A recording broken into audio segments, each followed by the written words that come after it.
8:31, a breaking news update from Virginia Beach where a school bus was involved in a deadly accident more than an hour ago. It happened near the intersection of South Independence Boulevard and Holland Road. Our Deanna LeBlanc is live on the scene, and Deanna, 12 students are now at the hospital. That was just as a precaution. How are the condition of the students mentally? I know that we chatted about that just a little bit ago. Yeah, Katie, I spoke with a witness who actually ran onto the bus to help usher the students off and to get them to safety. And she tells me now these are high school students, but that they were very shaken up. She says they were screaming. A lot of them were immediately calling their parents, or if they weren't calling their parents, they were saying they wanted their parents to get here. But now parents should know that the students are no longer here. They need to go to Bayside High School to be reunited with their kids, because these are Bayside High School students. Now, if they want to know if their kids were on this bus, it's bus number 66. That's bus number 66 for Bayside High School. Now, the students are okay, but one person is dead as a result of this crash. The driver of a blue-green sedan was struck. The sedan was struck by the school bus. Police believe in their preliminary investigation that this person, this male, was ejected from the vehicle and then struck again by the bus and did tragically die here at the scene.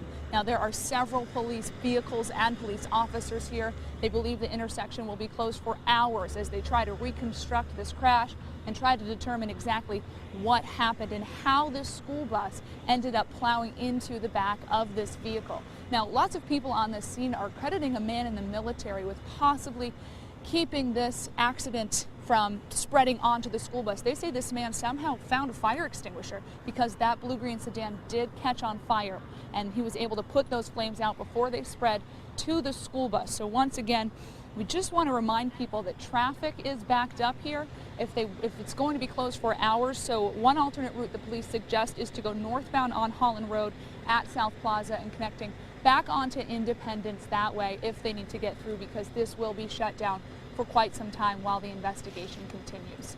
Katie?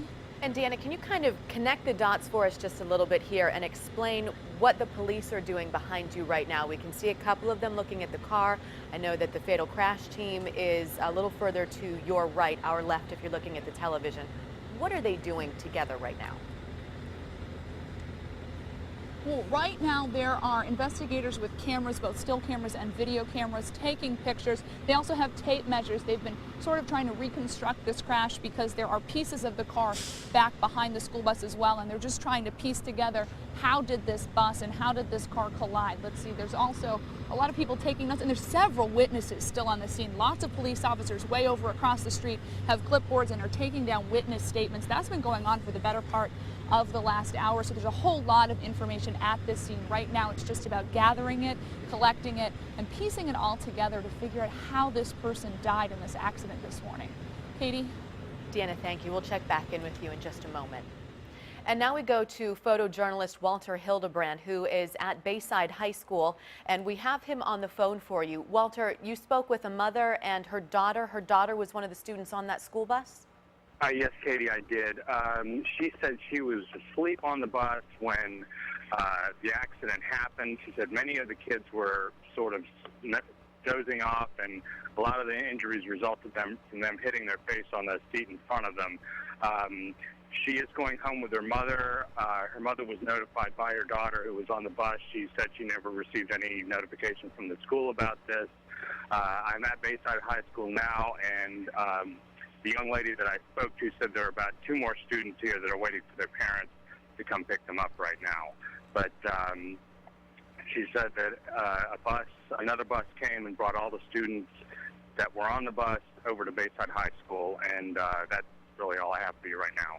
Walter, that had to be a terrifying moment for her to be jolted out of her sleep on the school bus during the accident. And you said that a lot of the students may have hit their faces on the seat in front of them. Did she say how she's feeling right now, physically, emotionally?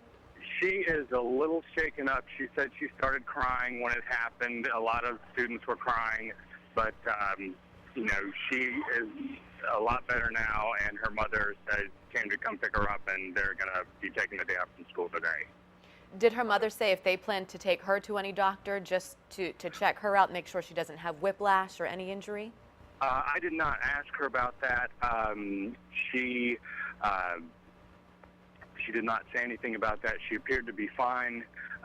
She wasn't complaining of any soreness or anything like that. All right, Walter Hildebrand, our photojournalist at Bayside High School. Thank you.